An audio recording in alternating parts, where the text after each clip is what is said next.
Kavan Scott and George Gianti pit the Jedi Knights against the monstrous Drengir as Keeve Trennis tries to help her former master Skier and free him from the alien's parasitic grip.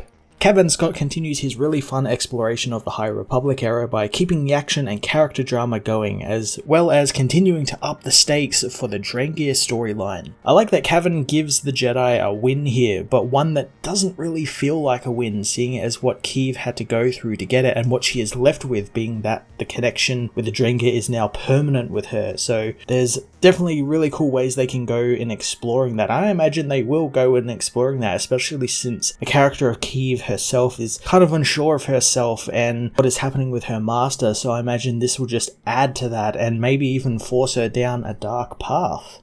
George Gianti's artwork continues to be thrilling, and I really enjoy the chaos of it all. It depicts a battle with a parasitic plant really well, selling the utter futility and terror of facing something that can instantly regrow really well. The High Republic issue 6 was a damn fine action-packed dramatic continuation of the Drengir plotline, building towards a finale for the story in a great way that has big implications for some of our main characters. I'm going to give this issue an 8.5 out of 10. The High Republic issue 6 finds the monstrous Drengir creatures attacking some of the locals on Divac, but the Rancor riding Jedi Master Avar Kriss and the Hutt Lord Mayaga rescue the people, with Hutt excited to work with the Jedi. Avar knows they need to stay focused on the task at hand since the monsters are quite tough, but the Hutt wants to drop death charges on them all, but that would wipe out all life on the planet, including those they are trying to protect. At the Starlight Beacon, Maru is concerned for Kriss, seeing as her new allies are challenging. Master Geos contacts him, knowing that they must talk about Avar's pact with the Hutt since the Council is concerned. Maru knows that it's not really a pact, and as it stands, the Alliance is delivering results, seeing as the Drengir advance is slowing. Geos asks Maru about his delayed report, but he apologizes for the delay, since when it comes to Master Skier, there has been little change. Skier meanwhile is being kept imprisoned in a stasis field as Keeve watches over him, knowing the stasis field is keeping the Drengir infection in check. She can feel him slipping away though, and she can barely feel him and sense him, knowing that she shouldn't have listened to him on Sedri Minor, since while they brought some time, it cost a lot. Dr. Janol comes by, assuring Keeve that they have run many tests, but she wants to run more, since before this happened, Skier mentioned that he was losing his force connection, and she wants to know why. The doctor knows that he's no expert in those matters,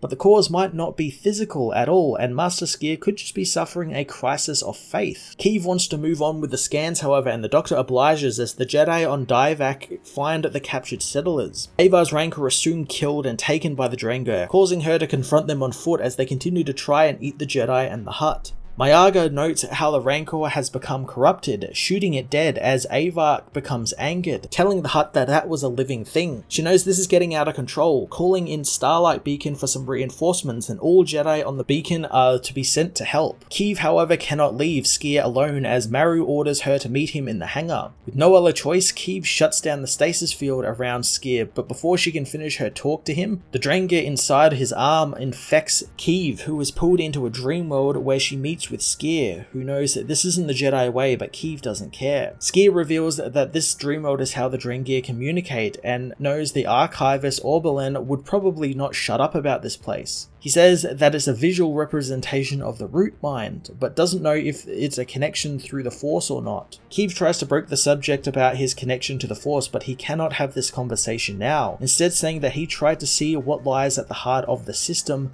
but wasn't strong enough to hit it. Keeve knows that together they could do it, but the roots bind her, making her think that maybe something doesn't like them being there. Mayaga meanwhile finds the Drengir respawn quicker than they can kill them, but Avar thinks that she should be grateful she can't hear their song like the Jedi can, since it's grown more discordant. She soon learns that their song isn't alone as she asks Maru where Keeve is. Avar tells Maru that she can hear the song within the Drengir, making the Jedi realize where Keeve is. Maru finds the Jedi in the medbay, having been infected by the Drengir inside Skier, learning from the doctor that she did this to herself before she could reassemble establish the stasis field, as Keeve tells Maru that they are looking into the heart of the Drengir. Avar remembers when Keeve talked about something called the Great Progenitor, the oldest and greatest Drengir, as Keeve continues to talk about how this progenitor doesn't want them to find it, and she was wrong about her and Skier being powerful enough to do so. Maru and Oberlin use the Force to help the Jedi out, freeing Keeve and Skier in the root mind, as Skier tells his friend to quickly grab them as the roots take them where they need to go, revealing the Great Progenitor to them. The Great Progenitor cannot believe that they are there, and Keeve knows that none of this is real as she connects to the Progenitor's mind. Keeve says that she's just going to repay the favor, giving it some pain and suffering of its own, as she tells Maru that the Progenitor knows that it's trying to stop them, but she can already see inside its mind. In its mind, Keeve is stabbed by a root from the monster, as it says that the root must be protected at all cost and the harvest is theirs. Skier refuses to lose his former Padawan, tearing off the Drengir arm he was given and freeing them both from the Drengir's grip. Avar contacts Starlight Beacon, knowing that something is happening since the Drengir are screaming. Maru finds that Skier has been fully cleansed of the Drengir and they failed to find the location of the Progenitor, but Keeve knows they didn't, seeing as she etched the name Molita into her gauntlet, knowing it's amazing what you can find when you poke around a Drengir's brain. But Maru warns her that the telepathy cuts both ways, and now she is connected to the Great Progenitor. Maru discovers that there is no Melita in the primary archive on Coruscant, but there is a mention of a system in the ancient records dating back to before the Nightmare Conjunction, a system deep in wild space, meaning thanks to what Keeve has done, the Great Progenitor is in their grasp.